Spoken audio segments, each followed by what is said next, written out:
So good evening. Thanks again for having me, and thanks again to Matt's and the award committee. So what I wanted to talk to you guys about a little bit is Ruby in the clouds. And so I think a lot of people in the audience enjoy the Ruby language. And we've seen in terms of Ruby 2.0 and mRuby and lightweight Ruby, where the language itself is going and some of the directions it's going. And I wanted to give a perspective that I've seen over the last probably 2 years of cloud and cloud platforms and how Ruby actually applies, and some of the trends that are actually going on there. So some of the history. So 93, the audience didn't get to see Ruby until 95 when Matt released it, but he started at 93. And then Rails came out kind of in 2005 timeframe. And that was when I got introduced to the language itself. I was looking at this trend within Google of everything moving towards web-based applications. And I wanted to find a better way to do that. And at the time, Rails looked like the most interesting way to do that, especially leveraging the Ruby language. After that, as Matt said, it was kind of a windfall. And this is just a sampling of some of the things that started happening. You immediately saw Capistrano come out in terms of trying to make it easy to deploy these apps. So it was fun to write them. It was great to use the Rails framework to develop the web application. We liked being in the Ruby language, and deployment was kind of a pain. Capistrano immediately tried to solve some of that.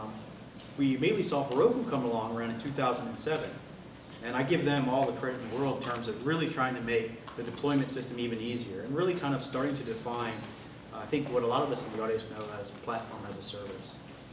And I also pick out things like New Relic in terms of, again, leveraging the language, leveraging the fact that you could get performance management in a transparent fashion into your application. They started coming along as well.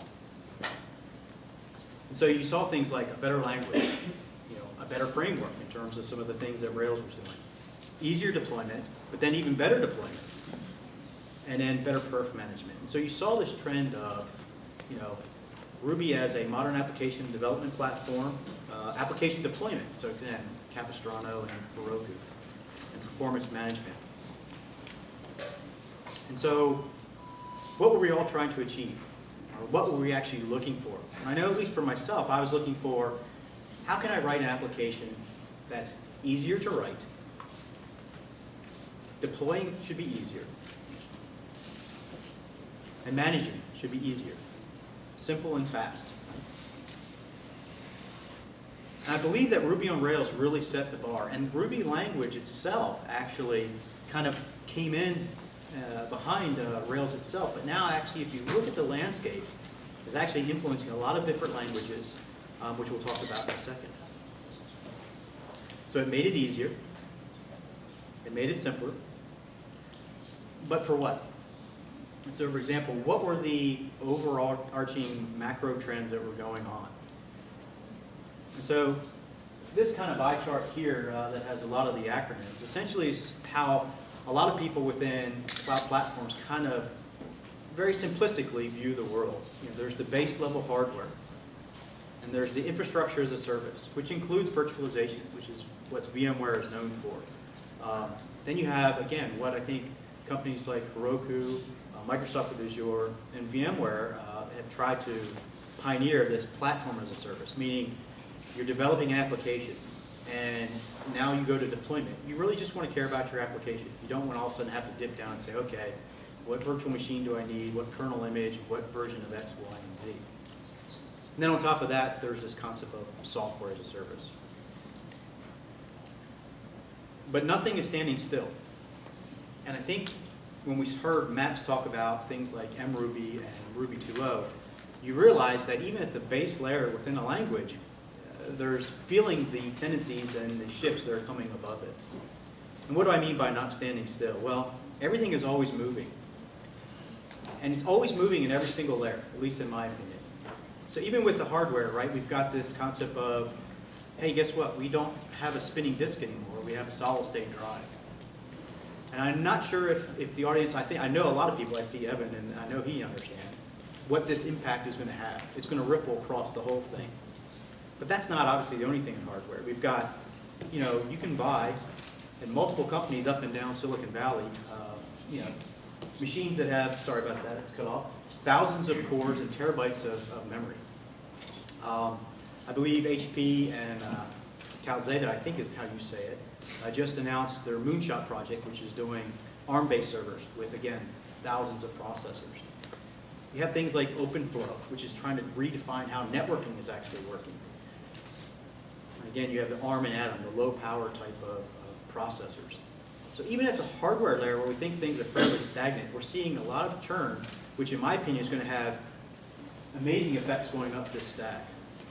At the IaaS layer, we've had EC2, Amazon Web Services, which has really revolutionized how we think about, well, I have to spin a machine up versus I have to actually submit a PO to buy a machine, wait for 6 weeks to it get there, set it up, and then repeat the process, right? You have new things like OpenStack, right, which is trying to leverage the fact that people want a consistent way to do provisioning of hardware in a virtualized environment in a consistent fashion. You have Chef and Puppet, which again is part of where Ruby is having a huge impact in terms of configuring these systems and setting them up, and more importantly, lifecycle management of these cloud systems. Some of the newer ones, Juju, which used to be called Ensemble, coming from Ubuntu, and Crowbar, which is actually coming from Dell. So Dell, a company who actually makes hardware, is releasing products that actually do orchestration and instrumentation of these layers. So within the PaaS layer, Heroku, Microsoft Azure, Cloud Foundry, some of the Cloud Foundry spin-offs in terms of actually use the base of it, are really trying to help define what that layer that the application developer or what the developers actually interfaces with. They don't necessarily care about CPUs and memory and network configurations. They have an application, they want to throw it into the system and have it run and run well. And up in terms of the software as a service, lots and lots of things are becoming services. Square in terms of credit card processing. Twilio in terms of voice-based activation of systems.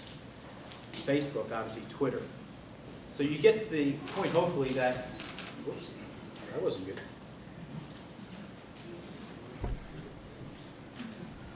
You get the point that a lot of things are changing. And obviously, this is only a sampling of everything that's going on. So in terms of your applications and the services that you're actually trying to do, all of this stuff kind of starts melding into what people call the cloud. And the cloud is overused, and everyone who thinks they know what the cloud is always half right and half wrong. But if you squint, it's terms of, putting all of those things together such that I just have something that will run my applications. I don't have to worry about it. I have the resources I need. And so that's how this thing kind of takes over that stack. But in terms of at least apps and services, right? So we've talked about a Ruby language and a Rails framework that made web application a lot easier, and the services, and then of course the orchestration of these cloud systems. But when we're talking about the apps and services, what do we mean? And when I started looking at Rails and looking at Ruby, a lot of the world looked like this. And it was, regardless of whether or not you used Ruby and Rails or you used Java and EJB or Spring or some of the new ones, you kind of had an application and had a lot of things going on in it. And you usually had a web front end, so there was this transition away from writing an application that only ran on Windows to say it had a web interface. And there was this thing about mobile that was coming along. And it was starting to accelerate, but most people were developing for the web first and then kind of trying to retrofit for the web. And you usually had a database. And you might have an object relational mapper within your code, but you still had a database. And a lot of times what your app was doing was just taking the data, churning it all together, and then spitting out views of HTML down to the web browser. And of course, everyone in this audience, I'm sure, realizes that this is changing very, very fast. What we're having now is that we're having, the apps are getting smaller and smaller, at least in my opinion. More weight is going into the services. The databases is shown here. Mobile is becoming the dominant platform. Web is still there, and it's still very, very important, but mobile will dominate very, very quickly. These connections are actually becoming data. I put JSON up there, but it could be XML. but it's not actually doing painting and things like that and developing or delivering that to the web browser, so to speak, right? It's actually delivering bits that actually can make the view on the fly and delivering data from the app server itself. And these services, right, it's not only a database anymore. There's key values, there's other data services. And there's going to be a lot more of these. And platform as a service is an enabling technology to allow this to keep continuing. So when you think about a service, right, there's pieces to it. There's the piece that you want to use, right, let's say Redis. And then there's the piece of setting up Redis or setting up Postgres. Most of us like the first part, most of us don't like the second part. So one of the promises of PaaS is that it takes on that second part for you. So I think this is going to be a trend that's going to continue in terms of many, many services that are actually being bound into your application.